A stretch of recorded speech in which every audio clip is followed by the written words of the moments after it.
Welcome to Sound the Horne Sports Show. I'm so excited to host this groundbreaking program that will broaden the Jackson sports scene's awareness regionally and nationally. My goal is to highlight sports in Jackson, the state of Mississippi, and nationally by utilizing my 25 years of Division I athletic administration knowledge, and my guests will be experienced leaders in sports. The guests on the show will share a behind-the-scenes, unique, and informative glance of the world of sports. Please join me every Monday and Friday from 9 a.m. to 10 a.m. on WeBelieveDigital.com. Welcome to the Sound the Horne Sports Show. Today is our premiere broadcast. Our first guest is Coach Mo Williams, head basketball coach at Jackson State University. Coach, welcome to Jackson, or just can I say welcome back home? Hey, welcome home sounds tremendous, and it's a pleasure to be here with you. I know this is your first show, and it's a pleasure for me to be the one that you call. Well, I'm honored to have you on, and we've had conversations over the years. Okay. And I know that it's a blessing for you to be back in Jackson, but one thing I want to ask you is, how have the first few days been with you and your family coming back home? I mean, it's been exciting. You know, my mom, my dad, my sisters, my brothers, niece, nephews, real close friends, people that I just know, just growing up throughout my years coming up in Jackson. Everybody's here, and just getting all the congratulations, just people being proud of you, happy for you. That never gets old, for one. But it's great to be a part of something that's so exciting. Obviously the left is, rest up to me. I got to go out and put a product on the floor that's going to, obviously win basketball games, because nothing else matters if you don't win basketball games. Well, I think that just knowing your career over the years and what you've been able to do, I feel that you should have a challenge with that. And one thing that I thought about when I was preparing for the show is the richness of basketball we've had in the state of Mississippi. It hadn't been as prevalent, but you had a number of accolades while you were in high school. So when you reminisce on those days, what are some of the things that stand out in your mind about your high school career here in Jackson? Well, obviously, people know that A.D. Robison, our relationship, but it started as teammates at Murrah. Just playing on such good teams there. Starting as a freshman. Ashley and that crew all were seniors. And I was a freshman on that team, and their team was predominantly seniors. 6 seniors played, and I was a freshman and 1 junior. And, I played a lot of minutes, and playing with that group, that was probably my most fulfilling year, as a freshman. And my 10th and 11th and 12th grade year were all good, all great, rather. But that was the year that I met all my best friends that are best friends today was on that team. And that was my most memorable moment, being in high school. That's outside of going to the state tournament back-to-back. That's outside of being a McDonald's All-American, winning, Mississippi State Gatorade Player of the Year. All those things are great, and I cherish those moments for the rest of my life. But the relationship that I built as a freshman on that high school team, I mean, 4 of those seniors that was on that team are my best friends to this day. And those are the memories I always take with that crew, especially in high school. I think you mentioned something that's very unique, because a number of us say that when we go to college, that's where we kind of meet our friends. And I can echo what you're saying. Some of my closest friends, I have a friend of mine that we've been friends since daycare. Yeah. So we've been friends for over 50 years. Exactly. So it makes a big difference. It do. But one thing that I'd like to ask you, when you take a look at your time when you played ball in high school, who was your toughest competitor when you were in high school? That's a good question. I mean, when I came up, Jim Hill was pretty good. They had a good friend of mine, Mario Joyner. I don't know if everybody remember Mario Joyner. He was kind of my nemesis, right? We was kind of the 2 top guards in the state. At that time, we was in the same class. And, our sophomore, junior year, we was good. But, it was other seniors and things like that. But when we became seniors, it was me and him. It was me and him going neck and neck. And we played each other twice that year, and it was just a battle because Jim Hill had a real good team. So I give Mario Joyner, those accolades. Then name ain't coming up to me, and it's crazy. I can't think his name. He was a year below me. Went to Clinton. Jerikas. Ward. No, Jerikas. It ain't Singleton. I don't want to give his last name wrong, but y'all know I'm talking about. Clinton with the Southern Miss, had a good career at Southern Miss. He's doing music now, and it's baffling me that his name is not ringing a bell, but he was tough. Someone that, every time he saw me, because I was a year ahead of him, I had the accolades. So when he saw me, he was looking at his chops just to prove himself, and he always gave me a tough battle. I think the thing that a lot of people don't know, and we're hoping that as this show grows, people nationally will realize how powerful Jackson High School basketball had been. Oh, man. I just named a couple guys. Yeah, but I can go down the line. Take a little time and take a little time to go down memory lane. Goodness, man. You talk about we battling against Lanier. They got little James Thomas, 5'9", but he going to go get you 30 anytime you want. They got Darius Rice on their team. He's 6'11", 7 foot. Going then. I ain't even talked about the Provine posse yet. With Super Dave. They got Terrell. They got Jay Reed. They got Aaron Harper. Man, that crew was tough. So when you just go down the line, Callaway was tough. Mario Miles. Man, that crew. Forest Hill had a nice team. It was just the city was just real deep at the time. I'm just talking about the city. I ain't even got out the city yet. And anytime you play the city game, packed house, because it's a battle. I even brought up Wingfield. They had guards over there. Jim Hill I spoke about. They had more than Mario Joyner. They had Corey Moore as a guard over there. They had Big Harold over there. He's 6'7", 6'6". So the city was really good. Good basketball, good competition, and we all knew each other because we all grew up together playing AAU basketball together on the same team, and then we go to our high schools and we just competed against each other, and it was definitely a fun time. All those times you just love the game of basketball. You just doing things that's fulfill your dreams, and competing against these guys on a daily basis, competing against these guys during our high school, and even in the summertime playing with them or playing against them, they definitely made me the player that I am. When I left Jackson to go compete nationally in those national camps I went to, a national tournament I went to, I was ready to go. I didn't fear nobody. I felt like, the talent that I was playing against on a daily basis, some of these guys that I'm playing against that they saying rank, hey, I can bring a few guys from the crib that, from a nice neighborhood. I'm just saying nice neighborhood. From a nice neighborhood, they don't get out, so they don't have the same avenues I got. So just imagine if they was, living in California, living in a big city where they have more opportunity to be seen and be known, or get on a circuit team or get on a big time team where they can go travel from state to state. A lot of these guys around here didn't have that opportunity, but that ain't the reason that they didn't make it or they didn't go to a Power 5 school or a Division I school. It's a lot of guys, went the JUCO route because they was under recruited and things like that. And those guys, I'm telling you, they are good, just as good. There's a lot of guys that I played with in college or against, and I always have a different bragging right,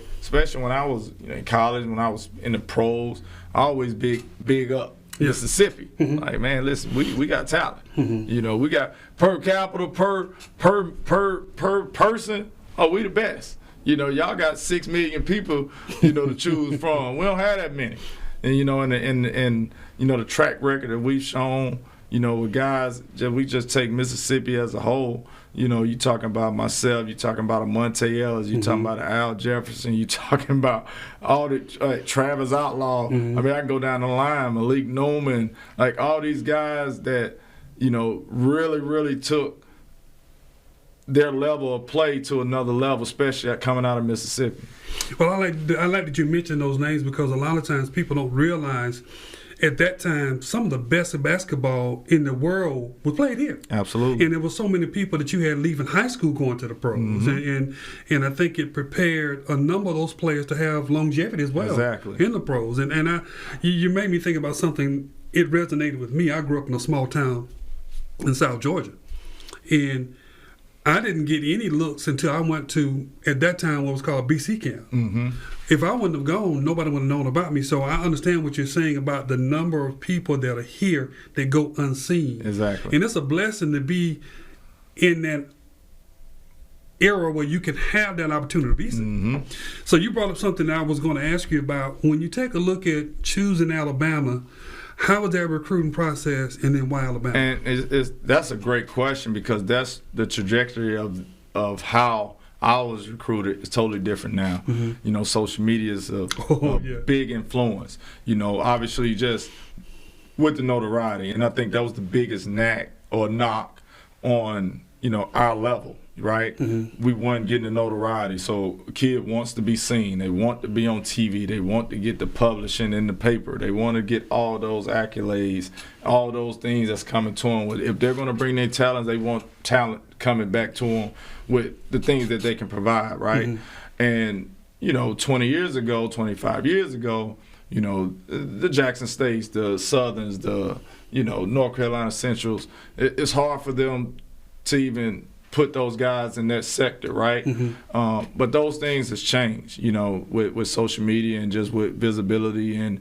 now you see a lot of SWAC schools. We're on TV. Yeah. We're on national TV. We didn't have the ESPN Plus app where you can go watch every single game, mm-hmm. right? You just didn't know. You had to just follow scores. Mm-hmm. So for me choosing Alabama, the crazy thing about it, I never got an offer, you know, from a Jackson State, from mm-hmm. an Alcorn, from mm-hmm. a Valley, because at that time the mindset was, well, why are we wasting our resources on this kid and we know we can't get him, mm-hmm. right? And you're talking about a kid that mom graduated from Jackson State in '81, dad attended Jackson State where he met my mom, long time fans of Jackson State, have been to every football game damn near since I've been able to walk and talk. My little brother went to Jackson State, right? Mm-hmm. So it was in our family already. You know, you never know. You swing for the fences, hey, you never know what mm-hmm. might happen. Mm-hmm. But that never happened. And I'm talking about a guy like myself that used to go to Jackson State and hoop with the team while I was in high school, mm-hmm. right? I'm around the school all the time. Our games were so big at Murrah, so if it's a big city game, we don't play it at Murrah. Guess what we play it at? Jackson State. You know, so it's a different time. Yeah. You know, so that's when I started talking about, you know, those players, you know, and Deion said, hey, man, it's time to come home. Okay. You know, it's time to come home.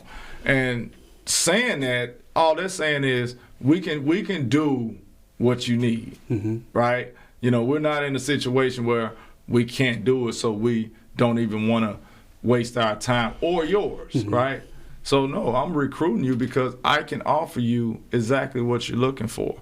You know, dealing with the NILs now, you know, dealing with all these things that came to fruition, you know, that can only help empower the guys like us. Mm-hmm. You know, we can go and compete, you know, with the Power 5's 4 players, right? We can go compete in those capacities, and now you're getting corporations, now you're getting all these type of businesses that support programs and things like that. Now they're starting to shift toward, you know, HBCUs or lower resource type programs, and they're helping them, and it's a big deal, and it helps in big ways. Now you're redoing locker rooms, right? You're building football facilities. You know, you giving cost of attendance. You know, you're doing all those little things that means a whole lot to a kid, right? Mm-hmm. And that's the biggest difference in what has been and what is now. Mm-hmm. Now we're able to show these kids, because they still have a mindset, but you change their mind when they actually can come on campus and see, mm-hmm. wait a minute, man, it's a nice arena. Man, it's a nice locker room. Man, they feed us good. Man, we live right here. Oh, wow. Oh, that's our coach? Oh, let me think. This might not be a bad idea, you know. And I think those mind frames with leadership understands what's important. And I always say this, you know, sports is one aspect of a university that can drive up enrollment. Oh, yeah. I think if you take a look at those schools that, if you remember Coastal Carolina back in the day, mm-hmm. Coastal Carolina, their enrollment went up. You take a look at Florida Gulf Coast. Mm-hmm. Theirs went up as well. I can give you one better. What? Gonzaga. Oh, yeah. Yes. Oh, that's man, when they amazing. started number one in the country, all of a sudden, man, they enroll me just every year. Every year. And it makes a big difference. That's where I would always tell people athletics is the front porch to the university. And you don't want an old raggedy chair on your front porch. That's right. You want your furniture on the front porch to be the nicest. So as we get ready to end and go out and prepare for our second quarter after we ended the first quarter, today's show is sponsored by earthblendcoffee.global. Use the link in the description box to place your order now. We'll be right back.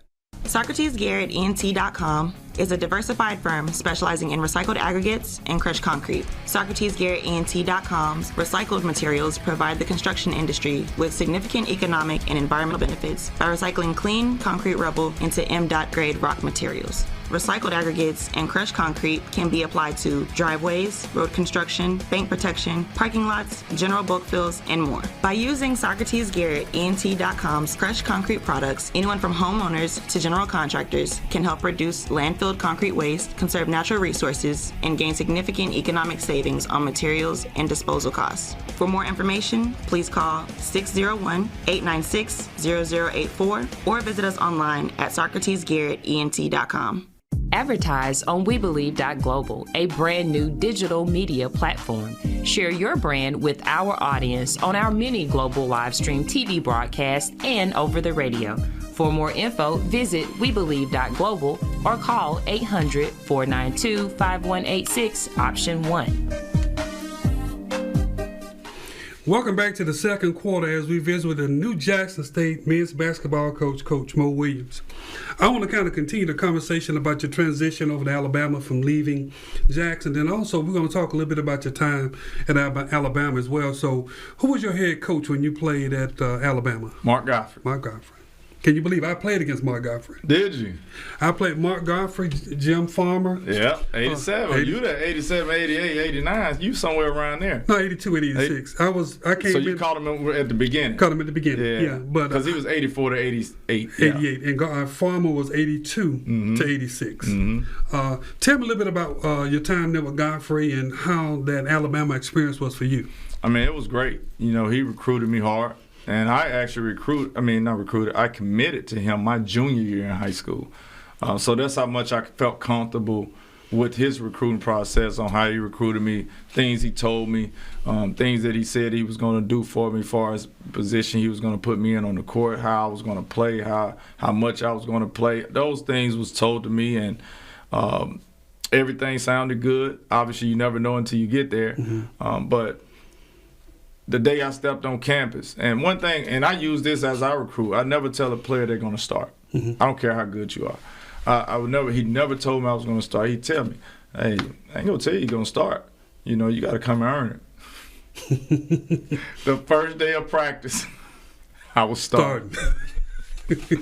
But the experience was great. Yeah. He let me play. I love the system that we played in. I run a similar system. That's how much I love it. I had a lot of success in it. And he's a coach's coach, right? He's a coach's coach. I mean, I'm talking about he knows how to get the best out of his players. And he kind of let his players, you know, obviously be mature young men. You know, he don't hold your hand. You know, if you're making mistakes and you don't want to do things the right way, to some degree, he'll go find someone else that wants the opportunity. 'Cause he's big on, you know, this is a privilege, and I use that too. Having a scholarship at a Division I level, it's a privilege, guys, because you're sitting here. If you want to take it for granted, I can show you my email. You know, from guys that's in my email, that's emailing every single day, Coach, hey, I just need an opportunity. I can do anything you want me to do on the basketball court, whatever you need. I just need an opportunity. Those guys can't play dead half the time. But guess what? They'll relish and kill themselves to be in your opportunity. And you sitting here taking it for granted like we owe you a favor. You know, and that's what his approach was. And he recruited guys like myself that was self-efficient. You didn't have to tell me to go get in the gym. You know, you didn't have to tell me to go work out outside of the practice hours, right? You couldn't tell me to go to class. You couldn't tell me to not, you know, to stay out the club. You didn't have to tell me those things. I was already focused and knew where it was, and he had enough leaders like myself that can police, you know, the rest of the team. And getting back to how close I was with my high school team, I was just as close with my college friends, and my college teammates. And it's a reason we won. My freshman year, we won the SEC. I was SEC freshman of the year, National AP freshman of the year. We won the SEC. The last time they've done it was 2 years ago, and before that it was us. 2001, we won it, and they just won it again in 2019, 20. And, that lets you know how important it is to lay everything on the line and receive those type of championship type endeavors, right? And we was a part of teams that did that, and we obviously my sophomore year, we was number 1 in the country. The only time University of Alabama has ever been ranked number 1 in the country. So my experience, and I was only there 2 years, so my experience with Mark Godfrey was tremendous. And we always kept in touch. He always called me from time to time. We always stayed in touch, which led to my first coaching job. I was assistant coach for him before I got the Alabama State head coaching job for 2 years with him at Northridge. So he came back full circle. And getting that opportunity obviously prepared me for the opportunity I have now. Taught me a lot about what it takes to be a college coach, understanding all the logistics, all the administrative needs, and things like that. He just brought me along, meetings that I didn't supposed to be in, just the head coach should be in. He brought me with him, just for me to sit there and hear what's going on, how he handling the AD, how he talking to the president, how he's mingling with the foundation, right? How he understanding how to raise money in certain ways and get people involved and get fan support. Obviously getting student support, all those little things, and understanding academically what works, right? Study hours, how we going to do it, what we doing on the road, how we doing this, how we feeding them, how we doing that, how we working out, how we practicing.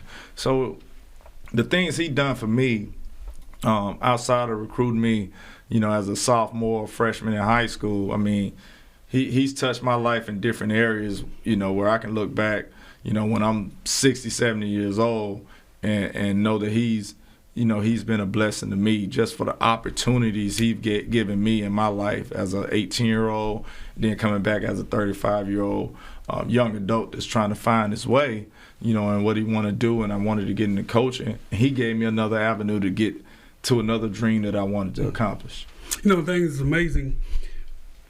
It used to be where people talked about the most influential person in their life was their coach. You hadn't heard that much, but it's great to hear you talk about that, because I think that's what our coaches and administrators need to realize. We bring in, particularly at the college level, we're bringing in babies and turn them into men and women.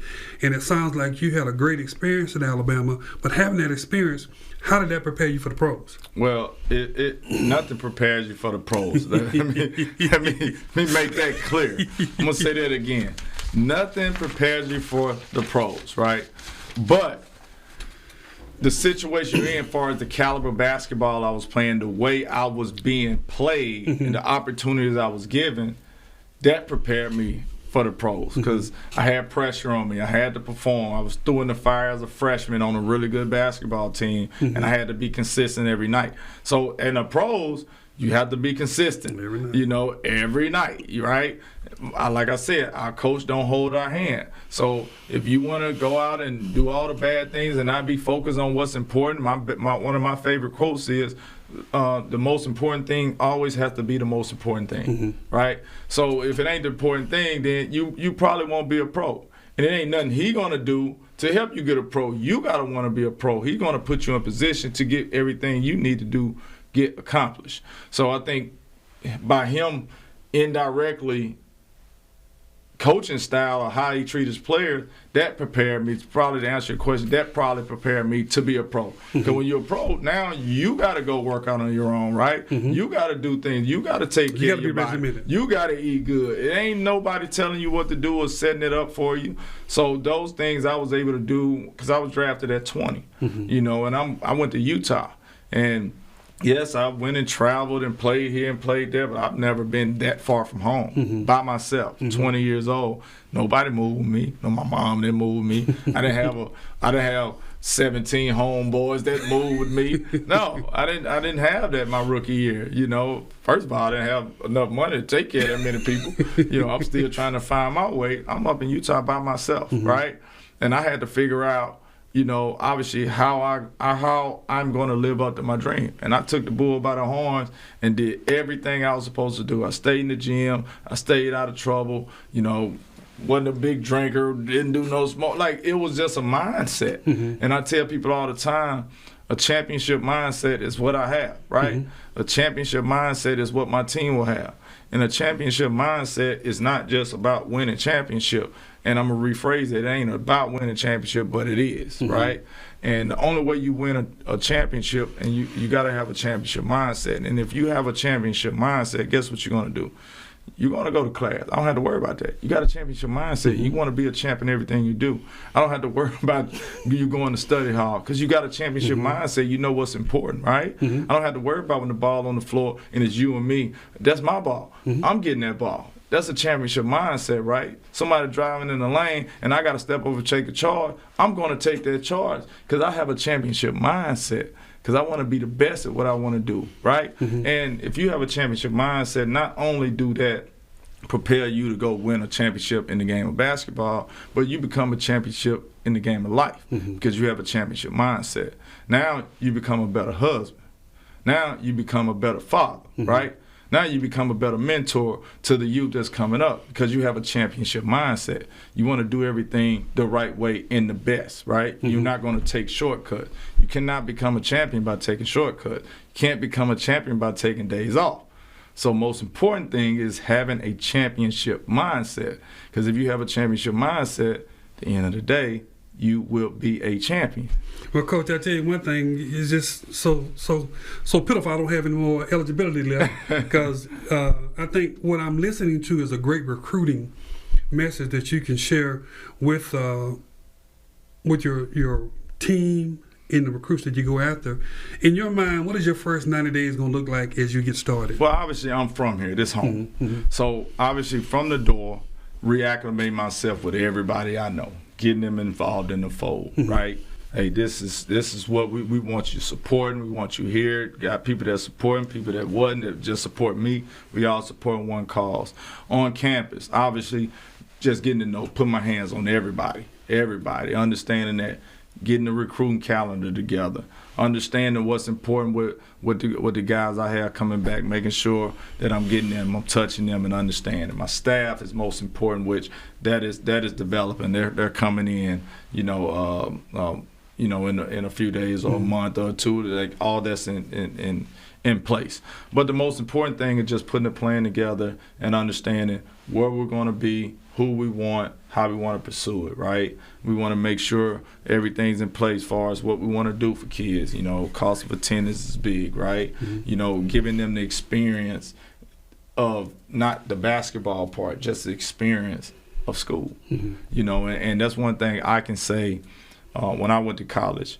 The basketball was great, but my experience at the university is something I cherish for the rest of my life. I actually had fun going to that program, going to that school. So I want that to be the same thing at Jackson State. Not only are we going to win basketball, be a championship team and have a championship mindset, but when those guys leave the program and go professional or go work at a job with that same mindset, they're always going to come back and support because of their experience, right? They ain't just come and just, well, I'm just going to play basketball, but I really don't mess with the coach or the school. You'll never see those guys again. So you always want to get those guys a great experience. So the first 90 days, to answer your question, is just developing that championship mindset through everything under the sun of the experience of being a Jackson State athlete, student athlete, just making sure everything in place, making sure we got the right academic support, making sure we understanding that these kids need to make sure they graduate, right? So all these things that we're putting up my first 90 days is making sure I understand every single aspect of what the well-being of my athlete, what they're going to endure, what they're going to incur when they on campus over their time, their 3 to 4 to 5 years with me. Well, that's been great. Our second quarter is almost up. What I'd like for you to do, is there any words that you might want to share to the I Love Nation on what they can prepare for? Absolutely. You know, I'm excited to be here, but at the same time, we always need your support. You know, obviously, any support will help. I don't care if it's a penny. I don't care if it's $1 million. We can make it do what it do, and we always value the support. I'm from Jackson. I've been a supporter of Jackson State, you know, all my career. I've done things for them, donated things to them. Always been a fan because obviously my family came up there, so I'm a supporter of Jackson State. By me being the head coach there, you know, it was the best day of my life, one of the best days of my life. It's a dream job. I plan on being here for a long time, so I want the support to come in so we can keep this thing rolling and give these kids the greatest experience that they can always have. Well, thanks so much for being our first guest. And today's show is sponsored by earthblendcoffee.global. Use the link in the description box to place your order now. We'll be right back. SGECOVIDsolutions.com is paving the way forward for a safer city government, delivering cutting-edge biosecurity and biosafety protocols developed internationally by top virologists and scientists using an all-natural cleaning solution, killing COVID-19 on contact like no other product on the international market. For more information, please call 1-800-281-9080 or visit us online at SGECOVIDsolutions.com. Let SGECOVIDsolutions.com provide innovative rapid facilities testing and world-class state-of-the-art biorisk safety protocols for all of your coronavirus needs. Call 1-800-281-9080 or visit us online at SGECOVIDsolutions.com. Do you have something to say? Do you want your voice heard? Join the We Believe Global lineup. Be the star of your own show. For more info, call 800-492-5186, option number 1, or visit online at webelieve.global. Welcome back from the break. Our second guest is A.D. Ashley Robison from Jackson State University. Welcome to our show, Ashley. Thanks for having me. I'm glad to be here. One thing that I would like to just share with our viewers is Ashley needs to be congratulated for being one of the individuals named as AD of the Year by NACTA. Mm-hmm. That's a well-deserved honor. I've worked with you for a number of years, and I just want to publicly congratulate you on that. And just tell me how you feel about being recognized that way. You know, first I want to say thank you, and it's a big accomplishment. This is not my award, it's our award. You know, Jackson State University, this goes to the leadership of President Hudson. It goes to my coaches, my administrators, my student athletes. You know, I couldn't make these accomplishments without them. So, you know, I want to say thank you to them for believing in the vision that I have for Jackson State University athletics, but also, you know, assisting and coming together as one to make sure that we take Jackson State University to the next level. And this award is big. I think it's not only big for me, but it's big for Jackson State University. And I cannot do it without my staff, my coaches, my student athletes, my passionate alumni, the city of Jackson, the state of Mississippi. And I want to tell everyone thank you for their support and supporting us and making sure that we continue to grow and take Jackson State to the next level and build on the tradition and blaze new trails at Jackson State University. Well, from a personal note, I know how hard you work, and you deserve that recognition. And I think the thing that young people need to take a look at and see that it's not easy. Right. But you can have fun doing it. And that's one thing that I know you do, and I've had a chance to be around your staff, and it's easier when you're having fun. Right. You know, so why don't you talk about your staff a little bit and just kind of give us a little insight on your staff. You know, I'm going to echo what you said earlier about having fun. You know, it's not one morning that I get up and I love going to work. I love what I do. I love seeing smiles on my staff face. I love seeing smiles on our student athletes' face. And for us, you know, for my staff and my coaches, you know, it's all about, you know, those student athletes and that great experience. And, of course, you have to have good administrators. You have to have good coaches.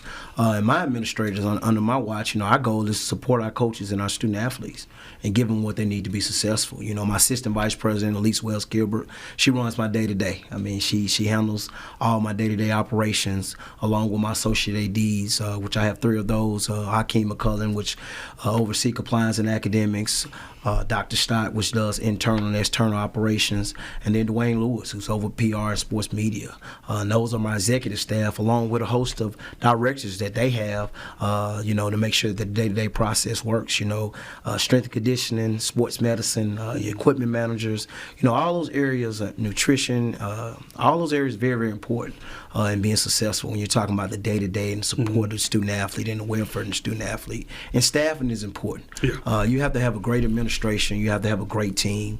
You can't do the things that you need to do for your coaches and your student athletes to be successful. So for us, our theme is building on tradition and blazing new trails. And we want to bring structure, we want to bring organization, we want to have great policies and procedures in place, but we want to have things in place to support our coaches and our student athletes to help them be successful. Our goal is to graduate our student athletes and also to win championships, and that's what we want to do. And we want to make sure that they have the best experience. I feel like college should be your best experience. The best 4 years of my life was college, and we want to make sure those students have the great experience. And not only our student athletes, all our students, create that atmosphere. Coming to the games and supporting our student athletes and creating a great atmosphere and building enrollment for Jackson State University. So that's what it's all about. I think it's all about a team and coming together. And you got to have great people and great staff around you. And start, in athletics, it's very big when you have a president that really supports athletics. I mean, anybody that's been in this role, A.D. Horne, you've been in this role, and I say it A.D. Horne because he's definitely an A.D. and you've done some great things. You've been in this role, and you have a president that really supports you. That's big. That's really, really big. And we have great leadership at Jackson State. President Hudson really values not only athletics, but he values the whole campus, and he understands Jackson State University. He's a native son from Jackson, so he understands that, and then having great administrators around you and knowing that the goal is to support our coaches and our student athletes, and then having great coaches. I'm a little different. I like aggressive coaches. I feel like if you're a quiet coach, you're not going to be successful. I like the fiery, aggressive coaches because in this generation you got to have energy. With these kids, so all my coaches, a lot of ADs and a lot of people are afraid of that, but I accept the challenge. I like that they push me. We push them, and it's not all about the managing piece, and everybody wants to manage. It's all about working together. When you're building a program, you have to work together.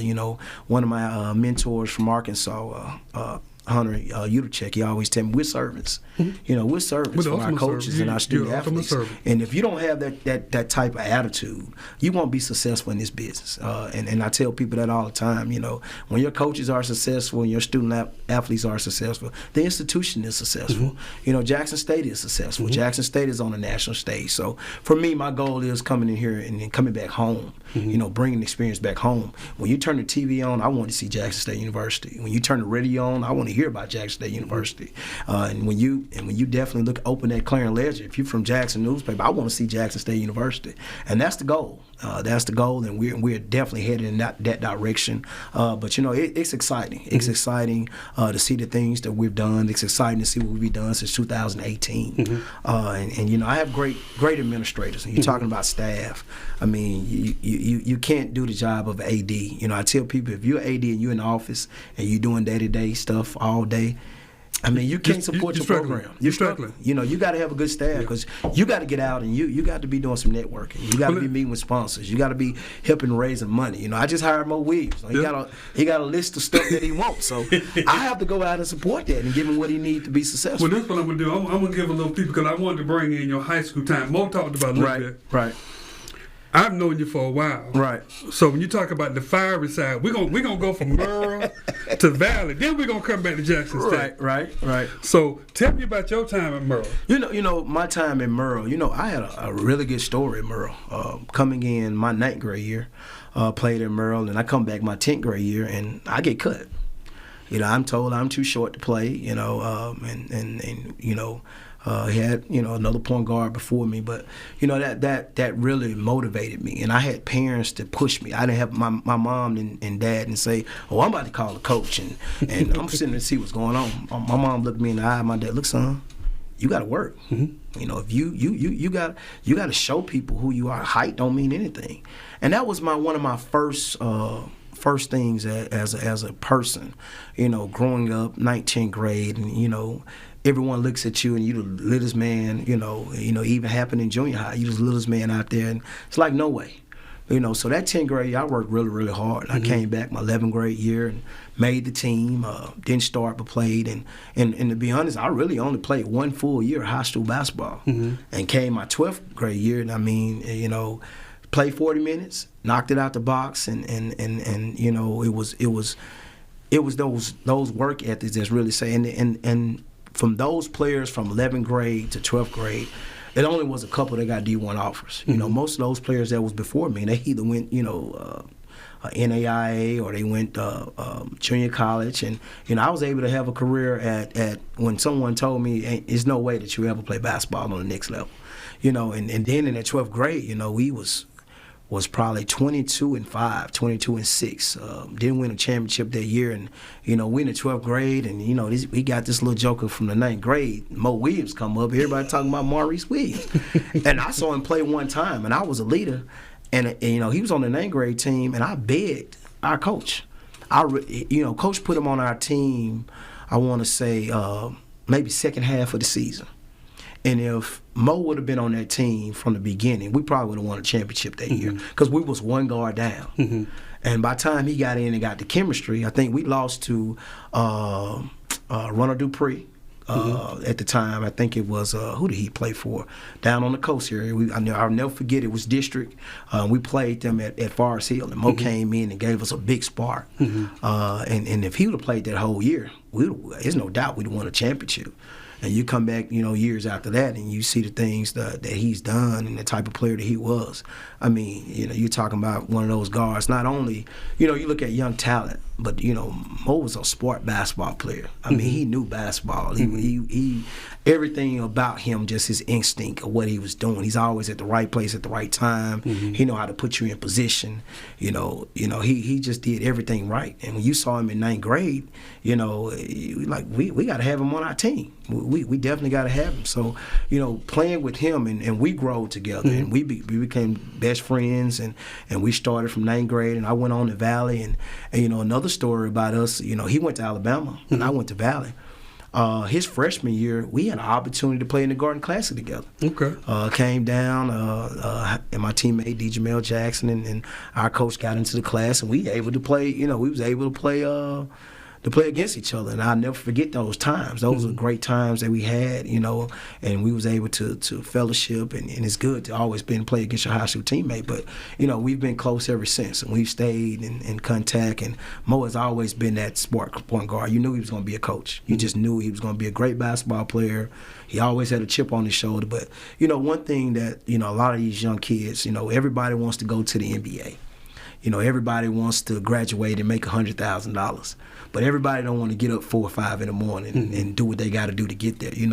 I saw Mo Williams get up at 4 or 5 in the morning, work out, play ball, go to class, get out of school, work out, play ball. I saw him do it every single day. I mean, I saw it. I mean, nobody told me. I mean, we saw it, and we knew then he was going to the NBA. We knew in high school. I knew in 10th, 11th grade that he was going to be that type of player and a great attitude. I mean, he had a great, good person to be around, and you just knew that that he definitely was going, things was going to happen, and it was a journey for him. But and one thing, because we're getting ready to close out this third quarter, but. The reason I bring that up because people need to know why you have that spark you have as well. That's we've known each other for a while. That's the first time you told me that story about high school basketball. Right. But you played for Coach Cribb. Coach Cribb, right. At Valley. How was that experience? Great experience. Great experience. I get there as a freshman, and I always had a chip on my shoulder. Because, I get there, I always got to prove myself. I mean, every day in practice, every game I go to, I always got to prove myself. And anybody know me, when we start the game, I'm gonna tell you, hey, it's gonna be a long day today. It's gonna be a long day, and people look at me, oh man, this little 4 feet, what he's gonna do? But I left Valley, career assist leader in the Hall of Fame. Had an opportunity to go overseas. I didn't stay there for 30 days, but I went. You went. So I tell, but it was a great experience for me. I worked very hard. Coach Strip really pushed me, and we played some good basketball. Mm-hmm. And I always had a chip on my shoulder. I have a chip on my shoulder now. I mean, I keep that because, I'm big when people tell you can't do something. Mm-hmm. I got here in 2018, and people told me there's no way you'll turn Jackson State University around. There's no way that you'll bring football back at Jackson State. There's no way you'll win championships at Jackson State. It's just no way. And I take on those challenges. Mm-hmm. And I love when people tell me I can't do something. I strive on that. I stay up all night and work hard just to show you that this is going to happen.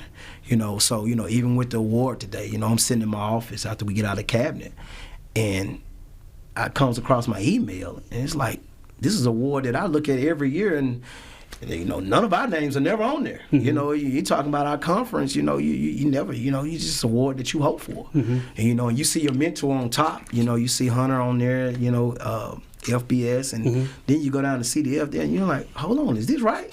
And I'm clicking on it, and I'm like, oh wow. So it really shows, man. When you work hard and you just stay positive.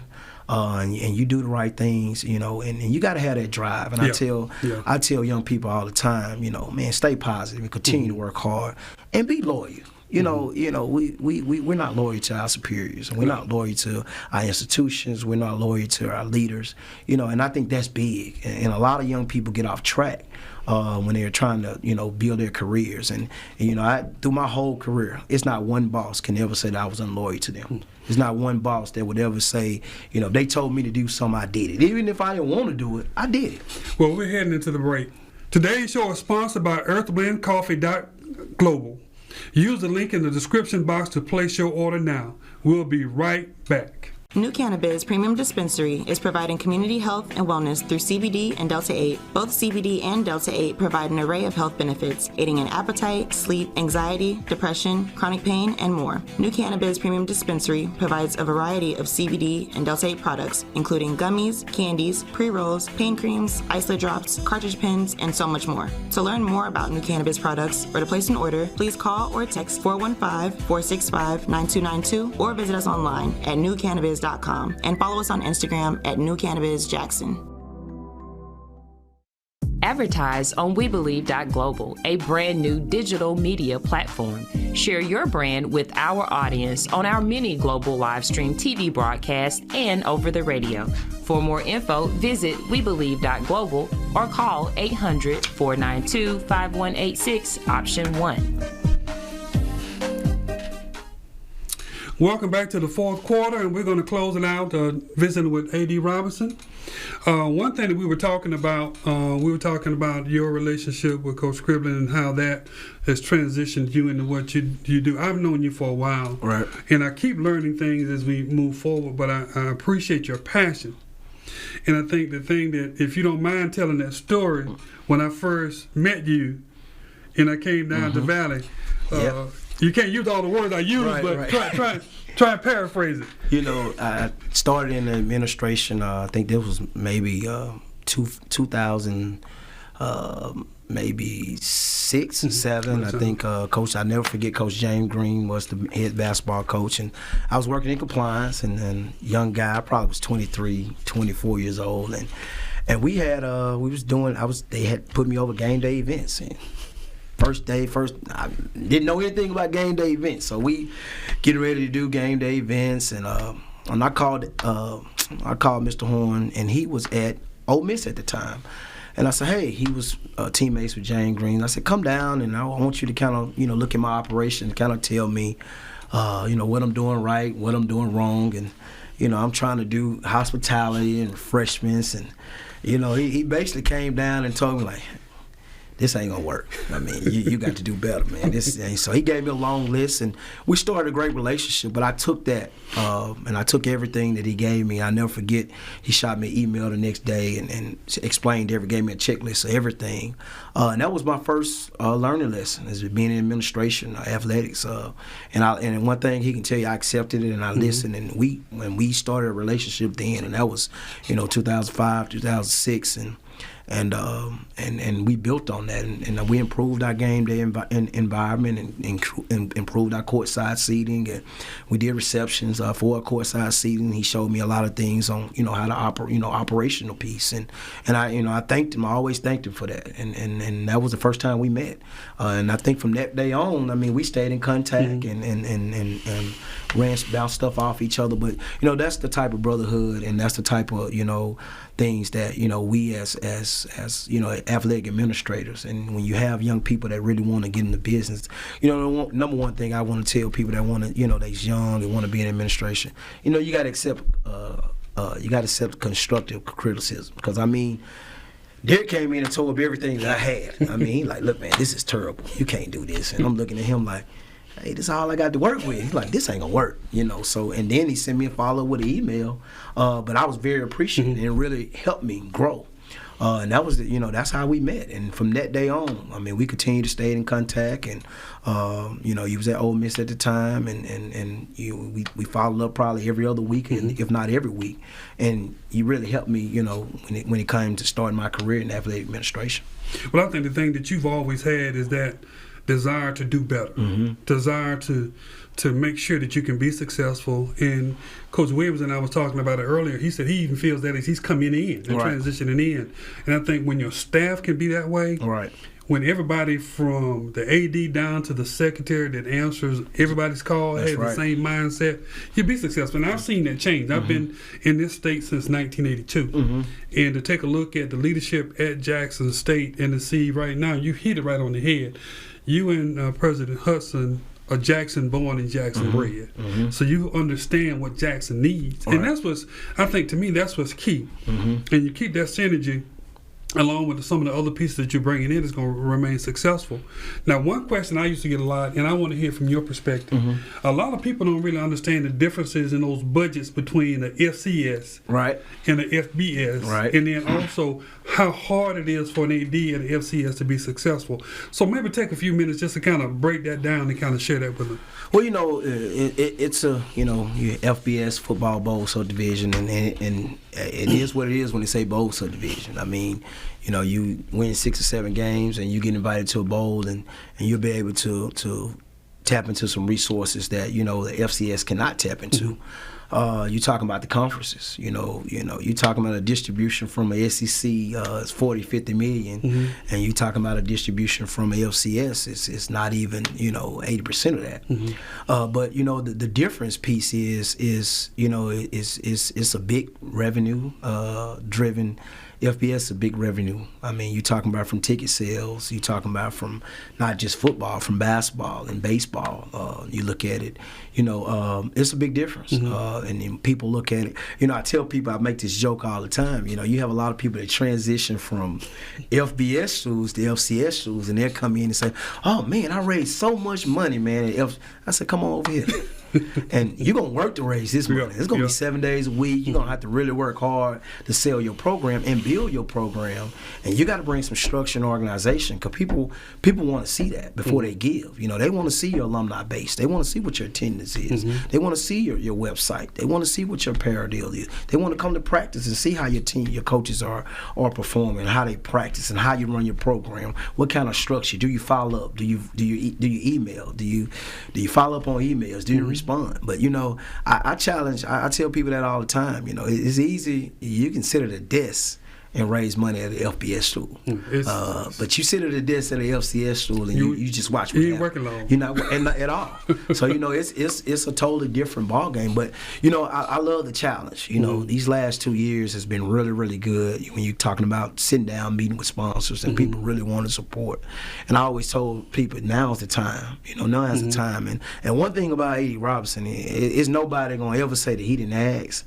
There's nobody gonna never say that he wasn't aggressive. If it didn't work out, it's just because you just didn't want to give at the particular time. But we get these calls about when nobody asks, nobody can, and I make sure that I always ask. I make sure that I'm always in the room, and I'm trying to build relationships. And sometimes it's not all about, revenue. Sometimes it's all about, in kind. It's all about building relationships for later on. It's all about having them resources for your coaches and your student athletes. And this could be some things that could really help your program moving forward. So everything is not all about how much money you can give. It's all about sometimes building those relationships and having good names and being good stewards in the city. And also, having coaches that really understand that piece. I tell all my coaches, you're not only a coach, you're a CFO. Yeah. When I hire you to coach your particular sport, only thing I'm doing is supporting you and giving you what you need. I'm not running no plays. I'm not doing no recruiting. I'm not hiring no staff for you. I'm not choosing uniforms. I'm not doing any of that. The only thing I'm doing is supporting you and giving you what you need to be successful. And I think that's some of the things that we have to change. A lot of people come in and we like to, I talked about this earlier, but, we like to manage. We like to micromanage. Yeah. We like to be in control. And it doesn't work. It doesn't work in athletics. You have to build relationships. It's just like a student athlete. You can't holler at that student athlete if you don't build a relationship for him. Yeah. If you come in the door and the first thing you're doing is, it's just like training your child, and raising your child. You have to build relationships with people. And, of course, you're going to have days that, hey, it's going to be some tough times. Yeah, I need this, we want this. But it's ways of doing that. And I'm all about, supporting our coaches and building relationships. I've always been a fan of building a relationship with my head coaches because I always want them to feel comfortable. When things are not so good, it's easy when things are going well. You're winning championships. And what I wanted to do, because we're getting close to the end of this fourth quarter, you have you have a number of great programs. Your baseball coach has done an awesome job for years. Right. But the most recent has been your women's basketball coach and your football coach. Right. How is it to manage them, and then what are their drivers for success? You're talking about coaches that everything they do, they want to be perfect in. They want to be perfect. Coach Reed, Coach Prime, very aggressive, and you can tell why they're successful. It starts at 5 or 6 every morning and ends at 9 or 10 at night. And they're aggressive every day. They're fighting for their program. They're fighting for their student athletes. They're out here recruiting. They're really putting in the work. They're in the gym. They're watching film. They're breaking it down. They're meeting with their kids. And if you see their day-to-day operation, I tell people all the time, come sit down and just look at what they do every single day. And then you're talking about, besides that, great character, great integrity, just great individuals, and very, very aggressive. They're very aggressive, and it shows on the court. It shows in their coaching. It shows, I tell people this all the time. Great coaches make adjustments. I judge you on what's going to happen after halftime when they figure you out. What's going to happen when you play 10 games and you're successful and everybody watching film? Are you going to run the same play you've been running all year? Or you're going to make some adjustments. And I got coaches that make adjustments. All 16 sports, we're looking at, our success that we have. We got coaches that really make adjustments. They know how to make in-game changes. You got some coaches, and I'm going to play the 2-3 zone, whether I'm winning by 20 or losing by 20. You come out, we might play man one day, zone the next day, and then look out, man, we're playing a 1-3-1. We're playing a matchup, and that's how you got good coaches, when they can make adjustments and when they plan and they watch film for that particular game. I want to see something different every game. We want to be consistent in winning, but we got to be consistent in putting in the work. And I can't say enough about, all of my coaches, but, you see the success of Coach Prime and Coach Reed. A story about Coach Reed, I know we're wrapping up, but the last time Jackson State was successful in women's basketball, Coach Reed was the assistant coach in 2007. A lot of people don't know that story, but we hadn't won since 2007. She was the assistant coach then, and she came back here, and, she's done great things, and I just love to see her work. I love to see her interact with her staff. I love her attitude. I love her relationship with her kids. And she fights for her program. She fights for her student athletes. And she want to make sure that they get the best experience. And that's what it's about. When you got a coach, I tell my coaches all the time, if you're quiet, you're not asking me for anything, I'm starting to worry about you. I'm really starting to worry about you, because you got to be aggressive. Yeah. You want your kids to be aggressive, you got to be aggressive. So, I can't say enough about Coach Reed. And again, born and raised in Jackson, Mississippi. went to one of the best high schools in Jackson, you know, Murrah High School. So, you know, which is only one high school in Jackson, you know, but you know, very excited about that. Yeah. Very excited about all our programs, you know, really doing well, and I want to thank our coach for that as well. Well, we're getting close to the end of the show. I want to thank Coach Williams. I also want to thank A.D. Robison. We're excited and we're looking forward to seeing you on the next show. Welcome to Sound the Horn Sports Show. I'm so excited to host this groundbreaking program that will broaden the Jackson sports scene's awareness regionally and nationally. My goal is to highlight sports in Jackson, the state of Mississippi, and nationally by utilizing my 25 years of Division I athletic administration knowledge, and my guests will be experienced leaders in sports. The guests on the show will share a behind-the-scenes, unique, and informative glance of the world of sports. Please join me every Monday and Friday from 9 a.m. to 10 a.m. on WeBelieveDigital.com.